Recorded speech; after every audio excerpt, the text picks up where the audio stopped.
ओम शांति। महाशिवरात्रि का पर्व मनुष्य मात्र के लिए, संपूर्ण संसार के लिए, प्रकृति के लिए बहुत ही कल्याणकारी है। भक्त भगवान को पुकारते रहे, युगों से हम सभी उसके आने की इंतजार करते रहे। अब वे आकर अपना दिव्य कार्य कर रहे हैं। कलयुग की रात्रि को दिन में बदल रहे हैं।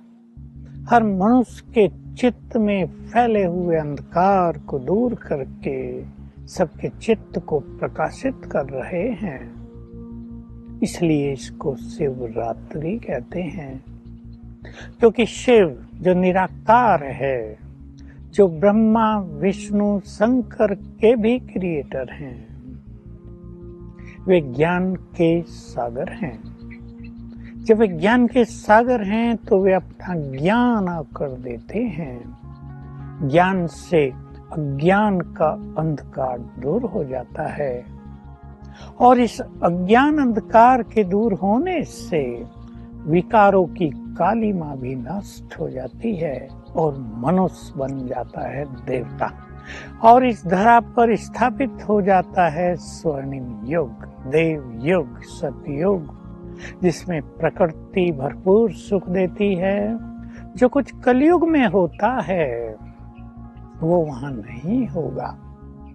हम भारतवासी आजादी के 75वां वर्ष भी मना रहे हैं और हमें इस महोत्सव को मनाते मनाते स्वर्णिम युग में प्रवेश कर लेना है। स्वर्णिम युग का अर्थ केवल ये नहीं होता कि सोने की दुनिया आ जाएगी, लेकिन इसका वास्तविक मीनिंग है कि मनुष्य का जीवन स्वर्ण तुल्य हो जाएगा। प्रकृति तो भरपूर कर ही देगी, सोना हीरा और अथाह धन संपदा तो चारों ओर होगी ही, लेकिन मनुष्य देवत्व को प्राप्त कर लेगा। ये दिव्य कार्य भी परमात्मा ज्ञान देकर स्वयं कर रहे हैं, तो सच्ची शिवरात्रि चल रही है। बुलाने का काल पूरा हुआ, मिलन का काल प्रारंभ हो गया है।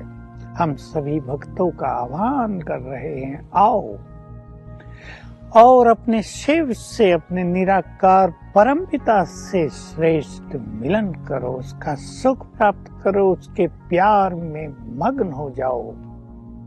संसार में तो लोगों ने प्यार को वासना समझ लिया, दैहिक प्यार की ओर मनुष्य बढ़ गया और इसका परिणाम हम देख रहे हैं कि मनुष्य के अंदर विषय विकारों का प्रकोप हो गया।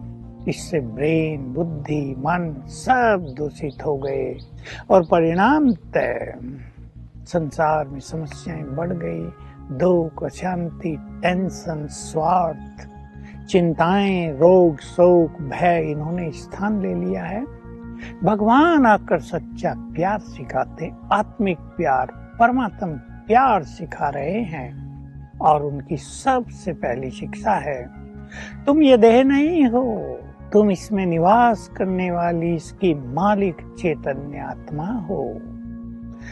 आत्मा को प्यार करे तो मोह भी नष्ट हो जाता है, वासनाएं भी नष्ट हो जाती हैं, और जब हम अपने आत्मिक स्वरूप में स्थित हो जाते हैं तो परमात्म प्यार से भी हमारा चित्त भरपूर हो जाता है, क्योंकि प्यार आत्मा और परमात्मा के बीच है।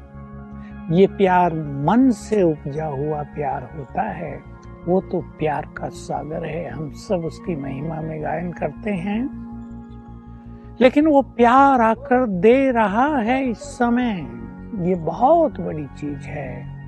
प्यार का सागर तो वो है, लेकिन अपना प्यार सभी आत्माओं को, अपने रूहानी बच्चों को कैसे दे, तो वो ब्रह्मा के तन में आकर देता है। ब्रह्मा की यादगार नंदी गण के रूप में चारों ओर प्रसिद्ध है। नंदी का भी बड़ा महत्व हो जाता है, इसलिए शिव के मंदिरों में नंदी की स्थापना अवश्य होती है। तो भगवान आकर इस समय सच्चा प्यार सिखा रहे हैं।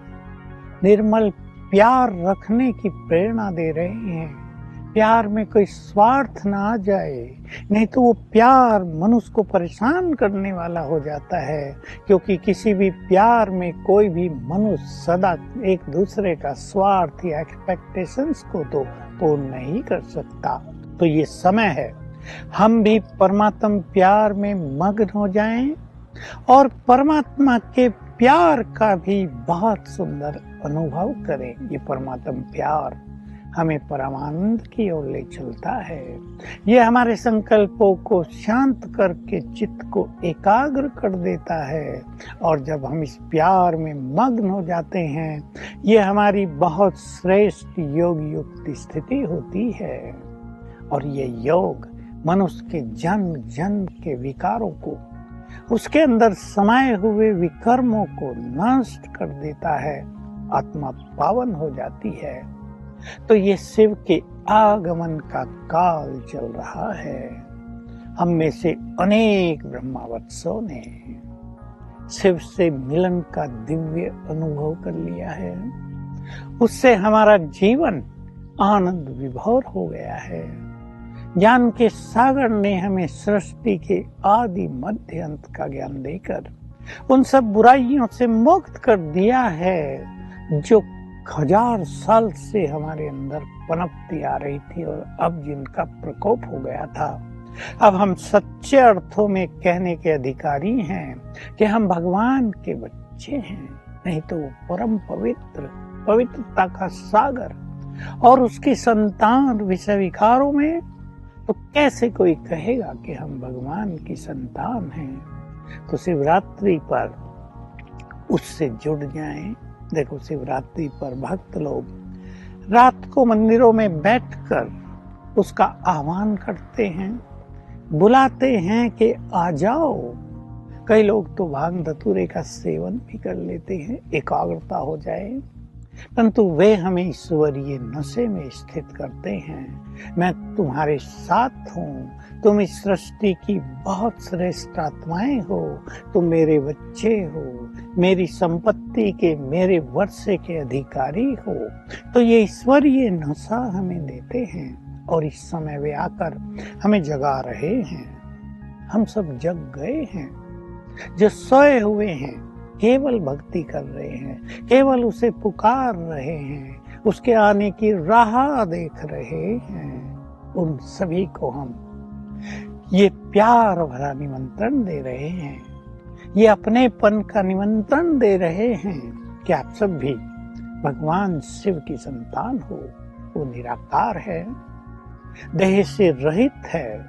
ब्रह्मा विष्णु शंकर को भी अपनी सूक्ष्म देह है, इसलिए हम गायन करते हैं, ब्रह्मा देवताय नमः, विष्णु देवताय नमः, शंकर देवताय नमः, और फिर आखिरी लाइन है शिव परमात्माय नमः। तो इन तीनों के भी ऊपर जो ब्रह्मा विष्णु शंकर को भी रचने वाला है, वो इस समय आकर सभी से अपना श्रेष्ठ रूहानी मिलन कर रहे हैं। अब आपको उसके आगमन की इंतजार करने की जरूरत नहीं है, उससे मिलन का सुख प्राप्त करो। आइए हम सभी उससे सत्य ज्ञान लेकर, उससे योग युक्त होकर उसके प्रेम में मग्न हो जाएं, उससे अपना बाप और बच्चे का नाता जोड़ लें। वो 3 रूपों से कार्य कर रहे हैं। हम सबके परम पिता, परम शिक्षक और परम सद्गुरु। हम उनकी शिक्षाओं पर चलकर अपने जीवन को महान बना दें और शिवरात्रि के दिन अपनी कोई विशेष कमजोरी भी उन पर बलि चढ़ा दें। इन चीजें शिव पर बलि चढ़ाया करते हैं भक्त। हम चढ़ा दें अपनी कमजोरियों की बलि, तो हमारा जीवन सुखी हो जाएगा, हमारे विचार महान बन जाएंगे, हमारी प्योरिटी बढ़ जाएगी और हम आनंदित रहने लगेंगे। ओम शांति।